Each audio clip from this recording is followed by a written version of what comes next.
as mortes estão em alta de novo, como lá em abril e maio. Muitas famílias estão perdendo seus entes queridos, que o Senhor venha confortar cada um deles, Pai, que essa dor da perda, ela é uma dor muito forte, Pai. Que o Senhor cuide de todos nós, que o Senhor nos dê aí uma semana abençoada, Pai. Agora vamos estudar a lição, que o Santo Espírito venha a cada um de nós, para que possamos entender realmente o que o Senhor quer nos dizer, Deus. Essa oração em nome de Jesus. Amém, Pai querido. Amém. Vamos lá, então. Segunda-feira, 11 de janeiro, e o título diz assim, ó, Tentativa de Interceptação. Isso está em Isaías 7, de 3 a 9. O texto diz assim, enquanto Acaz avaliava suas opções para enfrentar a ameaça de Israel e da Síria, Deus permitia que os problemas viessem sobre o rei para discipliná-lo e fazê-lo recobrar o bom senso. Embora o pedido de auxílio a Tiglat-Pileser III parecesse atrativo, isso colocaria o reino davídico de Judá sob domínio estrangeiro, do qual ele nunca poderia se recuperar. O risco era surpreendentemente alto. Por isso o Senhor enviou Isaías para interceptar o rei Acaz, aparentemente enquanto ele estava inspecionando o aqueduto de Jerusalém em preparação para um cerco, a fim de convencê-lo a não entrar em contato com o líder assírio. Acaz deve ter ficado surpreso quando Isaías o cumprimentou e apresentou seu filho chamado Um Resto Volverá. O remanescente de quem volverá a quê? Visto que o pai do garoto era profeta, o nome soava como uma fatídica mensagem acerca do cativeiro. Ou poderia ser que a mensagem se tratasse do retorno do povo arrependido a Deus? O verbo volver também tem o significado de arrependimento. A mensagem para casa era: depende de você. Afaste-se dos pecados ou vá ao cativeiro, do qual um remanescente retornará. A decisão é sua. A ameaça da Síria a Israel passaria, e Judá seria poupado. Potências que pareciam vulcões em erupção eram apenas dois tocos de tições fumegantes. Não havia necessidade de Acaz pedir ajuda à Síria, mas para tomar a decisão certa, Acaz precisava confiar nas promessas do Senhor. Devia crer para permanecer. As palavras para crer e permanecer são da mesma raiz hebraica, da qual também vem a palavra que designa a verdade, aquilo que é confiável, e a palavra amém, confirmar o que é verdadeiro, confiável. Acaz precisava ter a certeza para estar seguro, precisava confiar para ser confiável. Amém. Amém. Amém. Aqui começa a fazer sentido para nós o motivo e o propósito de Deus ter enviado Isaías. Deus enviou seu mensageiro para exortar, exortação. E aqui eu quero aproveitar o momento para dizer para você que prega uma coisinha que você não pode esquecer. Eu tenho ao longo desses sábados agora de férias ouvido alguns sermões nas igrejas. E se passaram 3 sábados nesse período de férias, desde o dia que eu peguei, com exceção desse último final de semana, que a gente fez um culto entre as famílias num lugar retirado. Eu estive na igreja, em 2 igrejas, 2 em São Paulo. E os sermões foram bonitos sermões, mas não incomodou o pecador. Conseguiram entender o que eu disse? Panos quentes. São sermões bonitos. Se o sermão não incomoda o acomodado, ele não cumpriu seu papel. Então, 1 Coríntios 14, verso 3, diz que profetizar tem que ver com edificar consolar e exortar. Todo aquele que leva a palavra de Deus é um profeta. A Bíblia apresenta profetas em duas categorias. De acordo com números, você tem profetas que levam a mensagem através de sonhos e visões. Este é o dom de profecia. Ellen White e tantos outros profetas bíblicos tiveram, e ainda há outros que têm isso. Mas todos nós devemos buscar o dom de profetizar. E aí não é o dom de profecia, mas é o dom de confortar, consolar, exortar, edificar. Tem exortação. É a exortação que nos incomoda. Por quê? Porque o sermão tem como objetivo incomodar o acomodado e confortar o incomodado. Então, se você está incomodado com a situação da igreja, com a situação do povo de Deus, e você escuta um sermão exortativo, aquilo te conforta. Por quê? Porque existem outros que estão na mesma situação que você, sussurrando e gemendo pelas abominações da casa de Deus, casa de Israel espiritual. E Isaías é um destes. E agora ele é chamado por Deus, porque ele está numa situação de incomodado. Deus o conforta, colocando sobre os lábios dele brasa viva. Ele agora inflamado pelo poder de Deus, com a paz que excede todo entendimento, cheio do poder, com o coração ardendo. Eis-me aqui, Senhor, envia-me a mim. Ele é enviado para pregar mesmo para pessoas que não vão dar ouvido. A gente já viu isso em Isaías 6, mas ele vai continuar pregando para tornar luz indesculpáveis. E quem ficar lá no final, esses são os de fato o toco. E agora ele vai até o rei, e a mensagem que ele traz é através do nome dos seus filhos. E que nomes, né? Que nomes. Vamos ler este verso, e aí o professor Rodrigo já fica à vontade para poder nos ajudar com as respostas aí. Isaías 7, verso 3. Elisandra, bom dia. Não sei se já chegou em Gramado. Bom dia. Sim, já estamos em casa. Bom dia. Bom dia, Elisandra.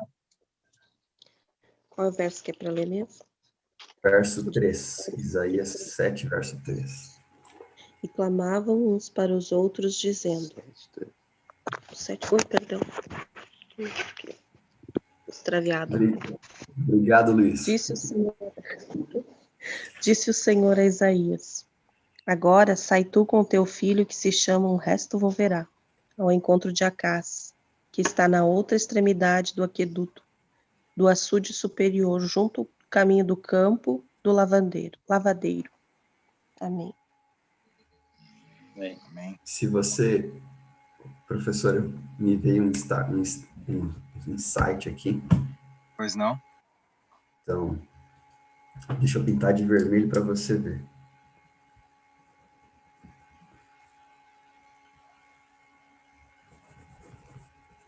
Ó. Tá vendo esse vermelho aqui, vermelho em cima, né? Sim. Em cima tá assim, ó, Isaías 6,13.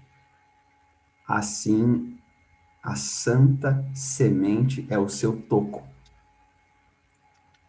Isaías 6,13. Eu pintei de vermelho. Agora, Isaías 7,3. Um resto volverá. Conseguiu ver o paralelo? Santa semente é o seu toco. Quer dizer, ó, é um pouquinho. É pequeno. É o que vai ficar. Dali vai brotar muita coisa. Um resto volverá. Um resto. O restante da descendência. E aí dá para fazer até um link com Apocalipse 12:17. Tudo que outrora foi escrito, para o nosso tempo foi escrito. As coisas que aconteceram no passado em miniatura são apenas maquetes de uma realidade muito maior. Nós estamos vivendo nesse tempo. Deus está nos chamando para voltar para casa. Primeiro amor. Primeiro amor. Professor, e aí? O que a gente responde para essa A pergunta? gente viu ali, né, que o próprio texto já explica, né, que o rei Acas, ele estava no aqueduto, né, então a pergunta diz assim, por que o Senhor mandou Isaías levar o seu filho Sear Jazub com ele? Né, então é porque o nome do filho trazia uma mensagem para o rei, né, essa é a resposta correta, né, não é porque Deus queria que Isaías não se sentisse sozinho, no caso, né, essa é a falsa, a verdadeira é a letra A. Perfeito. Perfeito. E depois você tem a segunda pergunta. Como a mensagem de Deus resolveria a situação do rei? Agora, Isaías 7, de 4 a 9. Elisandra, pode ler para nós, do 4 ao 9, por bondade? E dize-lhe: acautela-te e aquieta-te, não temas, nem se desanime o teu coração por causa desses 2 tocos de tições fumegantes, por causa do ardor da ira de Rezim e da Síria e do filho de Remalias, porquanto a Síria resolveu fazer-te mal, bem como Efraim e o filho de Remalias, dizendo: subamos contra Judá e amedrontemo-lo, e conquistemo-nos para nós, e façamos reinar no meio dele o filho de Tabeel. Assim diz o Senhor Deus: isto não subsistirá, nem tampouco acontecerá, mas a capital da Síria será Damasco, e o cabeça de Damasco Rezim. E dentro de 65 anos Efraim será destruído e deixará de ser povo. Entretanto, a capital de Efraim será Samaria, e o cabeça de Samaria o filho de Remalias. Se o não creres, certamente não permanecereis. Amém. Amém. Professor? Eu coloquei como resposta assim, Deus manda a mensagem a Acas para ele ficar calmo e tranquilo, porque a ira de Rezim e da Síria e do filho de Remalias não iriam perdurar, ter força, nem tampouco acontecer. Esses 2 reis da Síria e Israel para Acas eram como Golias, mas para Deus eram 2 tocos de madeira já queimados, fumegantes. Se você disse Golias, É como se fosse Golias, né? Algo, interessante. algo Interessante. tremendo, né? Algo que assustava, né? Mas para Deus era 2 toquinhos de madeira já em brasa ali. Que Nem legal. brasa mais, né? Era só uma fumacinha saindo. Isso é muito interessante. Eu não tinha pensado nisso. Muito interessante mesmo. Muito interessante. Pessoal, alguém mais? Dani, Iron, vocês têm o costume de estudar a lição antes? Irmão Antônio, tem uma pergunta? Pode fazer, irmão Antônio. Ou um comentário, fique à vontade. É uma pergunta ou uma confirmação. Pastor, me parece que esse rei desse estudo de hoje é bem diferente do rei da semana passada, não era? O rei da semana passada. Era Sim. um rei bom, até uma altura, né? E esse É, aqui, ele é ruim mesmo. Isso. É isso aí, seu Antônio. é, O rei Uzias, até certo ponto, foi um rei bom, né? Mas depois que Deus o abençoou e subiu para a cabeça dele a fama, né? Subiu para a cabeça dele toda aquela soberba. E ele acabou acendendo incenso no lugar santo lá que não podia, né? Ele não era Sim. autorizado a entrar naquele lugar, né? Ele foi advertido, né? Pelos sacerdotes que ele não podia ir, mas a arrogância tomou conta dele. E daí Deus o castigou, né? No Esse caso, é o ruim. a, Rodrigo e Pastor, esse rei que nós estamos falando hoje, além de ruim, era fraquinho, né? Ah, isso, Antônio. É mais ou menos isso, né, pastor? ele era medroso, né? É, Ele era medroso. é. Mas assim, sem Deus, né? Ainda que se ele tivesse um exército muito poderoso, muito forte, ele tentaria vencer com seus próprios braços. E aí não daria certo. Mas ele tinha um exército que não era tão grande, ele não tinha a confiança no poder de Deus, ele não tinha o apoio de Judá, E ele com medo ainda? mas pelo contrário, eles tinham uma Tinha rivalidade medo? com Judá, tinha medo, então é assim, se correr o bicho pega, se ficar o bicho corre. E aí Deus, através de Isaías, falou assim, mas se juntar, o bicho foge. Ai, ai, é verdade, gente.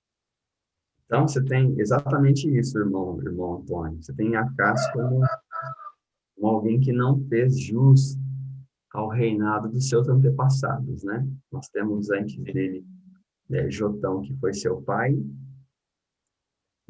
que fez o que era reto perante o Senhor.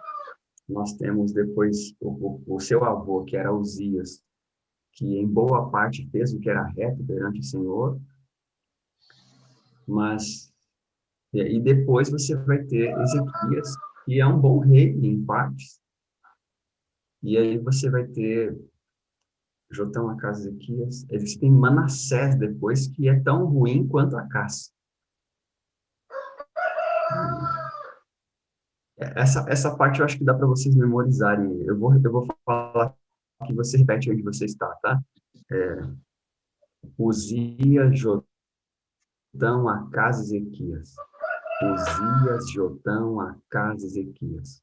Uzias, Jotão, Acaz, Ezequias. Uzias, Jotão, Acaz, Ezequias.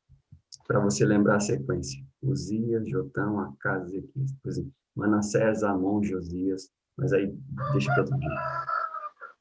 Mas então, pastor, a Daniel, questão dele, a questão de dizer aqui na palavra que ele era filho de Davi, no caso, é uma linhagem, então, que ele seguia. sim, sem dúvida. É uma linhagem, porque Sem você foi muito É, depois, né?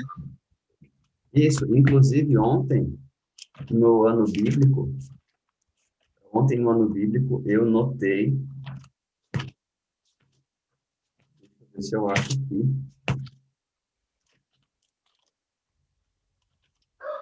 ontem no ano bíblico, eu anotei o seguinte, aqui, ó, Gênesis 31, 54. E ofereceu Jacó um sacrifício na montanha e convidou seus irmãos para comerem pão. Mas Jacó só tinha um irmão, Esaú. Como é que é seus irmãos? Então, muitas vezes a Bíblia se refere a parentesco, irmãos, pai, como sendo primos, como sendo pessoas da mesma descendência, digamos assim. Família, mesma família. E quando diz, então, que ele era filho de Davi, é nesse sentido de linhagem. Entendi. Dani, pois não? Eu coloquei então, né, que a mensagem de Deus dizia que o mal ele não subsistiria, mas para isso o rei precisava confiar. Boa. Resolveria a situação do rei se o rei confiasse. Confiasse. Boa resposta. Professor, e essa confiança é a mesma confiança que Davi teve, né, em relação a Golias. Dá para fazer esse paralelo de fato aí. Com uma pedrinha, Deus resolveu o problema, né? Veja, um pequeno instrumento nas mãos de um grande Deus se torna a ferramenta para você abrir ou resolver qualquer situação da mente. Vamos à pergunta de rodapé, pessoal? Veja a última sessão de Isaías 7:9. Por que a fé e a crença são tão importantes para permanecer? Permanecer em quê? Com esse princípio se aplica a visão do cristão? Como esse princípio se aplica à visão do cristão? É que no último ali diz assim, ó, se eu não credes, certamente não permanecereis, né? Eu lembrei muito de João 14, 1-31, pastor. Que tem até músicas, hinos, né? Não se turbe vosso coração, credes em Deus, credes também em mim. Eu acho que isso aí remete a Cristo, né? Se o povo crer, certamente não permanecereis, né? Então o povo tem que crer para permanecer, né? Se não crer, não vai permanecer.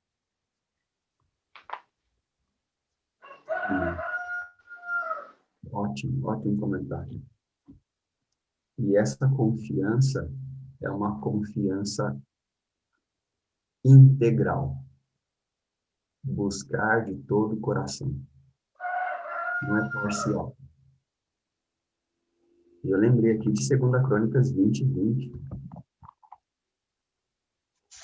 2 Crônicas 20:20. Eu vou ler para você. Crede nos seus profetas e prosperareis. Crede no Senhor vosso Deus e estareis seguros. Lembrando que crer na Bíblia, falando do aspecto positivo, tá? Porque você tem ali até o diabo crê, né? Até os demônios creem, estremecem. Não estou falando dessa fé, não. Estou falando da fé de Satanás. A fé de Satanás é uma fé cognitiva. Satanás tem fé, no sentido de crer. Falando cognitiva. Ele sabe que Cristo vai voltar. Ele sabe das doutrinas. Ele sabe tudo isso. Mas ele não permitiu que isso mudasse o seu coração. Então, a fé que a casa deveria exercer e que você temos que exercer hoje é uma fé genuína, que é completa dependência de Deus, assim como Jesus foi completamente dependente de Deus. No comentário bíblico, eu destaquei uma frase bem interessante que diz assim, ó: quando conhecermos a Deus, como temos o privilégio de conhecê-lo, nossa vida será de contínua obediência, por meio do reconhecimento do caráter de Cristo. Mediante a comunhão com Deus, o pecado se tornará abominável para nós. É uma frase do Desejado de Todas as Nações. Amém, Jair. Perfeito. Bom. Perfeito. Queridos, foi bom estar com vocês nesse primeiro momento. Alguém quer comentar? O professor quer fazer mais um comentário? Eu acho que que cabe dentro da lição um comentário aí do início aqui, né? Nessa tentativa de interceptação de Isaías 7, de 3 a 9, que no verso 3, eu acho que é interessante a gente falar que Deus, ele tomou a iniciativa de buscar Acaz, né? Acaz, a gente sabe que ele não era um bom rei, ele não era um bom filho de Deus, né? Ele era ímpio, mas Deus foi atrás dele, pastor e irmãos, né? Deus tomou a iniciativa e foi atrás dele. E vocês lembram na questão do Jardim do Éden, quando a gente estudou a lição no trimestre passado? Assim que Adão e Eva pecaram, eles se esconderam de Deus, e Deus, na viração do dia, eles se esconderam, e Deus perguntou: aonde estás, Adão? Quer dizer, Deus está sempre perguntando, e Deus está sempre tomando a iniciativa para ir atrás do pecador, né? Então, que seja uma bênção na nossa vida também, né? Essa situação aí de Deus estar sempre nos chamando e nos buscando, e que possamos realmente atendê-lo, né? Não vamos virar as costas para Deus de maneira alguma, porque Deus quer salvar a todos, né? Essa é a intenção de Jesus Cristo, né? Ele pagou um preço muito caro, ele quer todos no céu. Então eu acho que essa lição cai para nós com essas palavras, pastor, né? Que Deus busca, né? Deus está sempre estendendo a mão, né? Enfim, eu acho que a gente tem que fazer a nossa parte, né? É isso que nos resta, fazer a nossa parte. Amém. Pois não, irmão Antônio, o senhor queria falar alguma coisa, querido? A tua fala aí esclareceu o seguinte: quando o ser humano corre de Deus, ele corre atrás. O ser humano corre de Deus muitas vezes, né? É isso? E aí Deus corre atrás. Sempre ele vai achar uma brecha, uma oportunidade para buscar o seu filho, né? Como ele ama, como tu falou aí, ele ama todos, né? Quer salvar todos, né? Então, quando o Antônio corre de Deus, Deus corre atrás. quando eu vou tentar me esconder em tal lugar, Deus não vai lá, né? Quando eu chego lá, ele já está lá me esperando, né? É incrível. Sabe que o nosso irmão Heron, não sei se ele está aqui ainda, porque eu não consigo vê-lo, tá aí? Ele pregou sábado e uma coisa muito interessante que ele falou, que ficou gravado aqui na minha cabeça, que antes de ele conhecer a Cristo, ele corria atrás do pecado. E agora que ele é de Cristo, o pecado corre atrás dele e ele foge. Então que possamos, irmãos, fazer isso, né? Fugir do pecado e ir em direção a Deus, né? Deixa o pecado tentar correr, mas a nossa passada é muito mais rápida. E Deus está próximo, né? Ele só estende a mão e já nos alcança. Então, que possamos fazer isso, né, irmãos? Fazer como o irmão Heron pregou, né? Fugir do pecado, se afastar dele e ir em direção certa, né? O nosso norte é Jesus Cristo, sempre. E pedir a Deus que nos dê força, né, Rodrigo? Amém. Amém. Que lindo, pessoal. Professor Rodrigo, faça oração por nós e aqueles que puderem permanecer, nós vamos fazer a leitura do nosso ano bíblico. Certo. Vamos orar, amados. Querido e bondoso Deus, obrigado, Senhor, por esse momento. Essa lição, ela é uma lição que não é só uma história que passou de muitos anos, Pai, mas ela é algo para a nossa vida, para o nosso cotidiano, Deus. Que possamos atender sempre o teu pedido, Pai. Que possamos estender a nossa mão para a tua que sempre está estendida a nós, Pai. Que possamos olhar para Cristo, que possamos fazer com que tudo que Cristo passou de dor, de sofrimento, vale a pena, Deus. Que o Senhor nos proteja, que o Senhor nos guie, que o teu Santo Espírito nos incomode para que possamos buscar realmente a verdade, que possamos buscar o teu amor, a tua misericórdia, Deus. É isso que eu peço, Senhor. Em nome de Jesus. Amém, Pai querido. Amém. Amém. Amém, queridos. Professor, vai continuar conosco aqui? Eu acho que eu posso, pastor. Eu tenho esse serviço para fazer, mas não é uma sangria desatada. Posso ficar com você, assim. Tá bom. Professor, leia para nós, por bondade, o 34. Uhum. Depois... Quem é que tá aqui? Ah, gente. Eu tinha pedido aqui. Me fugiu. Aqui. Irmã Márcia, de São Francisco de Paula, o 35. E Dani, você leu o 36, tá bom? Nos outros dias a gente vai revezando aí. Beleza? Então vamos lá, meninos. Manda ver. Vamos lá, então. Gênesis, capítulo 34, tem o subtítulo assim, ó. Diná e os Sequimitas. Ora, Diná, filha de Lia, dera à luz a Jacó. Saiu para ver as filhas da terra. Viu-a Siquém, filho do Avém Amor, que era príncipe daquela terra, e tomando-a, possuiu e assim a humilhou. Sua alma se apegou a Diná, filha de Jacó, e amou a jovem e falou-lhe ao coração. Então disse Siquém a Amor: seu pai consegue-me essa jovem para esposa? Quando soube Jacó que Diná, sua filha, fora violada por Siquém, estavam seus filhos no campo com o gado. Calou-se, pois, até que voltassem. E saiu Amor, pai de Siquém, para falar com Jacó.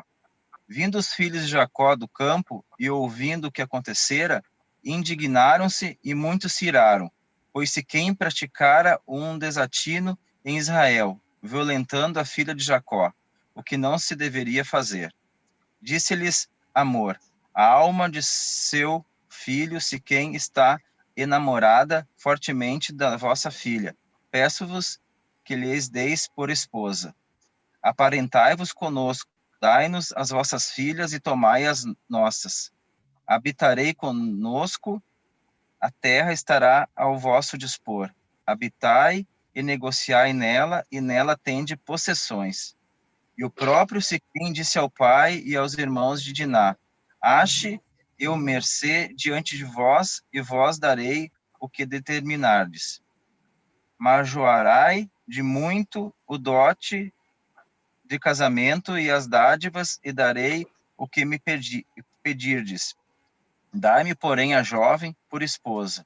Então os filhos de Jacó, por causa de lhes haver Siquém violado a irmã Diná, responderam com dolo a Siquém e a seu pai Amor. E lhes disseram: não podemos fazer isso, dar nossa irmã a um homem incircunciso, porque isso isso nos seria ignomania.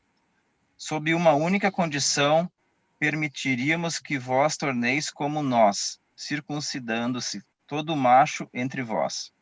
Então vos daremos nossas filhas, tomaremos para nós as vossas, habitaremos convosco e seremos um só povo. Se, porém, não vos ouvirdes e não vos circuncidardes, tomaremos a nossa filha e nos retiraremos embora. Tais palavras agradaram a Amor e a Siquém seu filho. Não tardou a jovem em fazer isso, porque amava a filha de Jacó, e era o mais honrado de toda a casa de seu pai. Vieram, pois, Amor e Siquém, seu filho, à porta de sua cidade, e falaram aos homens da cidade: esses homens são pacíficos para conosco, portanto habitem na terra e negociem nela. A terra é bastante espaçosa para contê-los. Recebamos por mulheres as suas filhas, demos-lhes também as nossas. Somente, porém, consentirão os homens em habitar conosco, tornando-nos um só povo. Se todo macho entre nós se circuncidar, como eles são circuncidados. O seu gado, as suas possessões e todos os seus animais não serão nossos? Consintamos, pois, com eles e habitarão conosco. E deram ouvidos a Amor e a Siquém, seu filho, todos os que saíam da porta da cidade, e todo homem foi circuncidado dos que saíram pela porta da sua cidade. A traição de Simeão e Levi, verso 25. Ao terceiro dia, quando os homens sentiam mais forte a dor, 2 filhos de Jacó, Simeão e Levi, irmãos de Diná, tomaram cada um a sua espada e entraram inesperadamente na cidade e mataram os homens todos. Passaram também o fio da espada a Amor e a seu filho Siquém. Tomaram a Diná da casa de Siquém e saíram. Sobrevieram os filhos de Jacó aos mortos e saquearam a cidade, porque sua irmã foi violada. Levaram deles o rebanho e os bois, os jumentos que haviam na cidade e no campo. Todos os seus bens e todos os seus meninos e suas mulheres levaram cativos e pilharam tudo o que havia nas casas.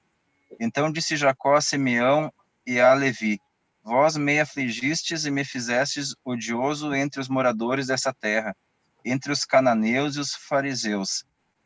Sendo nós pouca gente, reunir-se-ão contra mim, e serei destruído eu e a minha casa. Responderam: abusaria ele de nossa irmã como se fosse prostituta?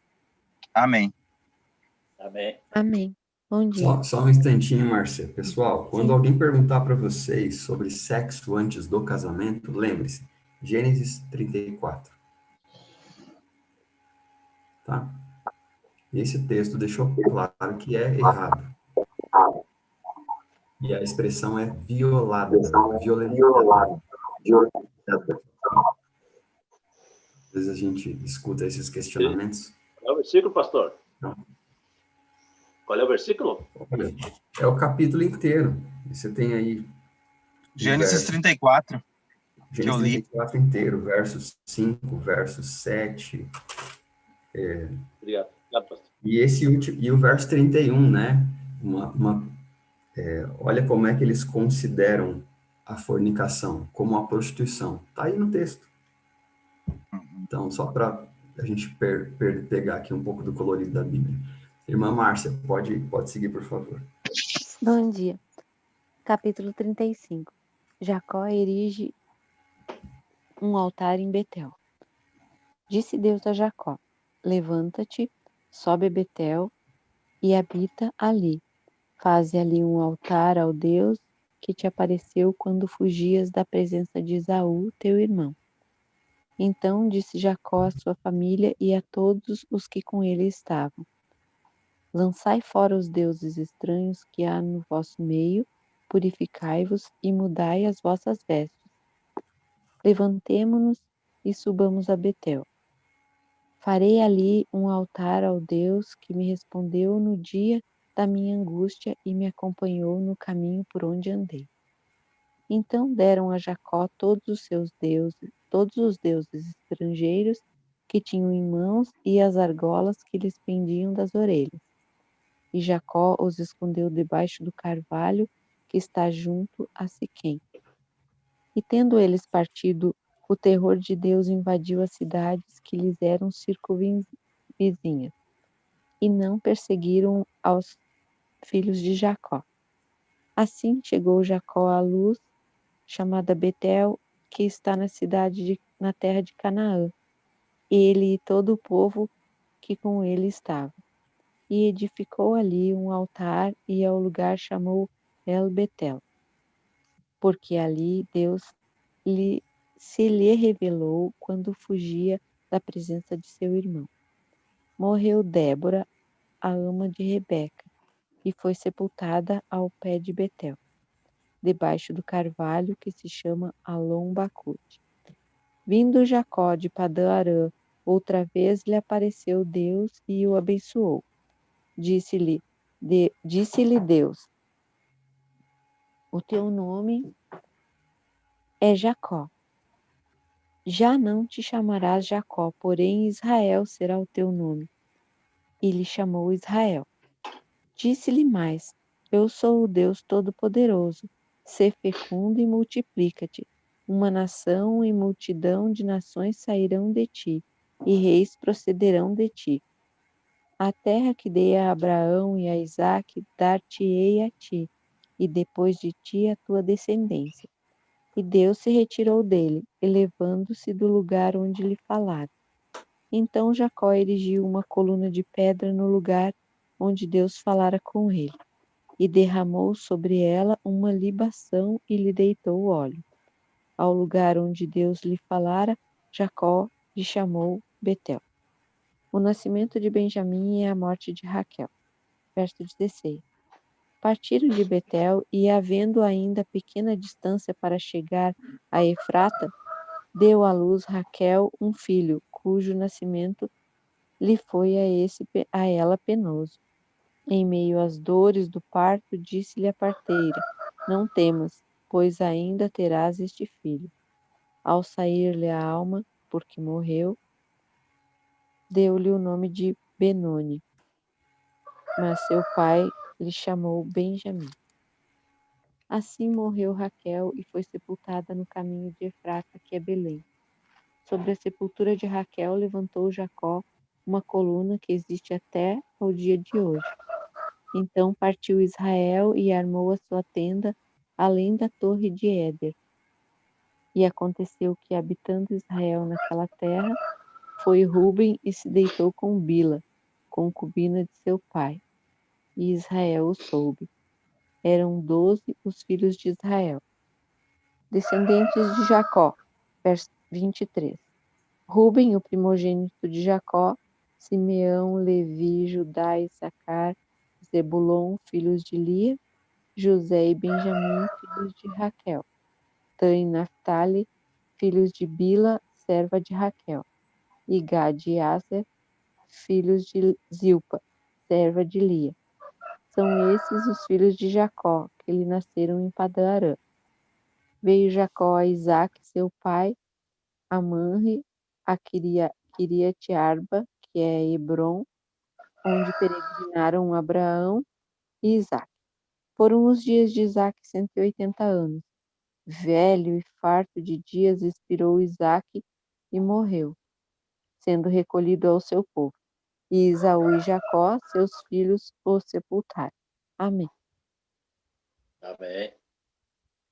Gênesis capítulo 36. Os descendentes de Esaú. São estes os descendentes de Esaú, que é Edom.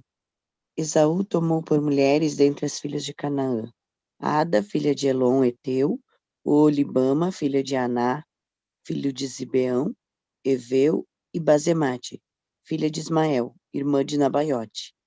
A Ada de Esaú lhe nasceu Elifaz.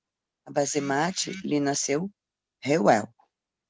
E a Olibama nasceu Jeus, Jalão e Corá.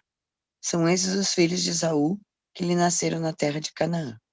Levou Esaú suas mulheres e seus filhos e suas filhas e todas as pessoas de sua casa e seu rebanho e todo o seu gado e toda a propriedade, tudo que havia adquirido na terra de Canaã, e se foi para outra terra, apartando-se de Jacó, seu irmão, porque os bens deles eram muitos, para habitarem juntos, e a terra de suas peregrinações não os podiam sustentar por causa do seu gado. Então Esaú, que é Edom, habitou no monte Seir. Essa é a descendência de Esaú, pai dos edomitas, no monte Seir. São esses os nomes dos filhos de Esaú: Elifaz, filho de Ada, mulher de Esaú; Reuel, filho de Basemate, mulher de Esaú. Os filhos de Elifaz são Temã, Omar, Zefô, Gaetã e Kenaz. Timna era concubina de Elifaz, filho de Esaú, e teve de Elifaz a Amaleque. São esses os filhos de Ada, mulher de Esaú. E os filhos de Reuel são estes: Naate, Zerá, Samá e Mizá.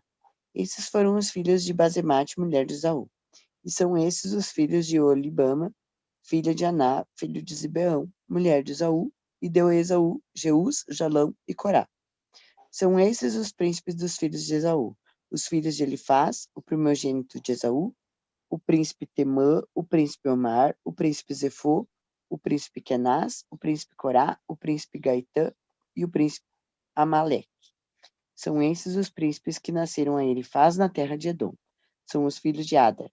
São esses os filhos de Reuel, filho de Esaú: o príncipe Naate, o príncipe Zerá, o príncipe Samá, o príncipe Mizá. São esses os príncipes que nasceram a Reuel na terra de Edom. São os filhos de Basemate, mulher de Esaú. São esses os filhos de Olibama, mulher de Esaú: o príncipe Jeus, o príncipe Jalão, o príncipe Corá.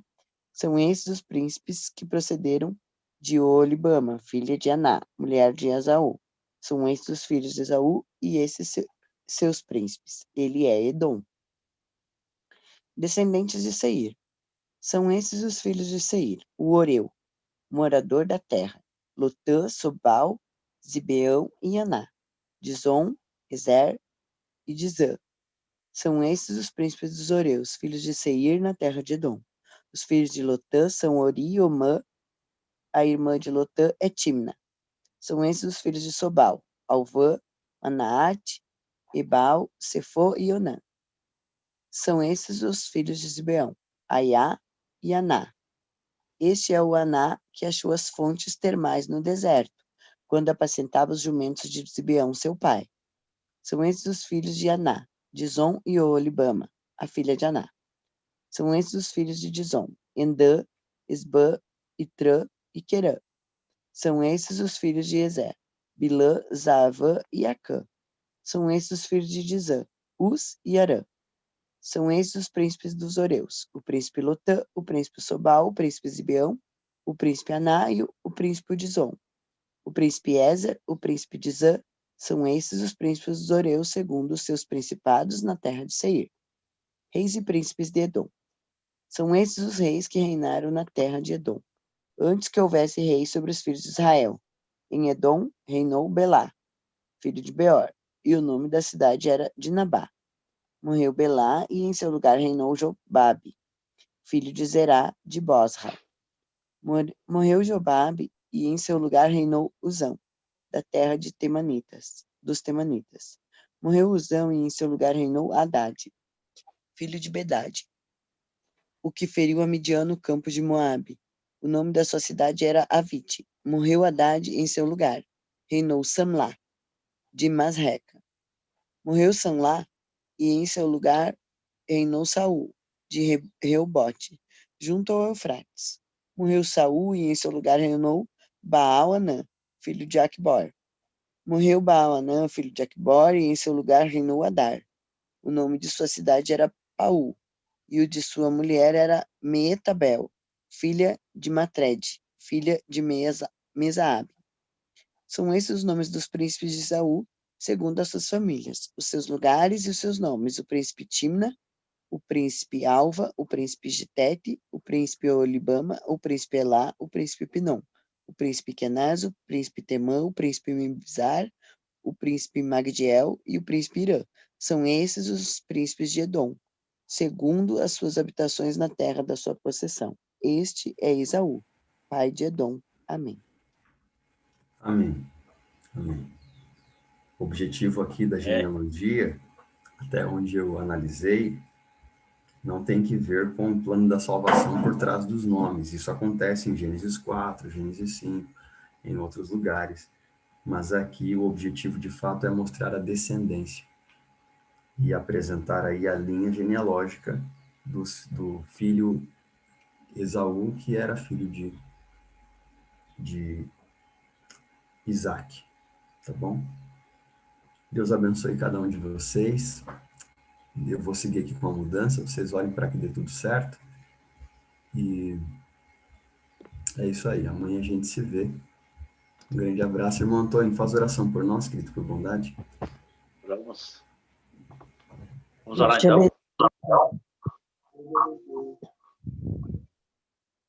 Querido Deus e amado Pai, mais uma vez nós lhe agradecemos, Senhor, pela vida, Senhor, pela oportunidade que nos concede neste momento, Pai, nós vemos uma vez nesta manhã, de poder buscar o Senhor, conversar com o Senhor e aprender mais de Ti.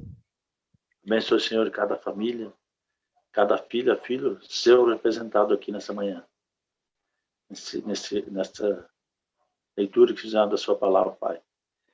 Ensina-nos todos os dias para que não possamos errar, Pai, para que um dia possamos morar com o Senhor. Abençoe os irmãos, a todos nós nessa semana, que tudo que formos fazer, o Senhor possa estar na frente, nos orientando, nos mostrando o caminho. Nós oramos e agradecemos por tudo. Em nome de Jesus. Amém. Amém. Amém, queridos. Um grande abraço. Fica com Deus. Tchau, tchau. Tchau. Chega quando, pastor? Se Deus permitir, tudo der certo, na quarta-feira, à tarde já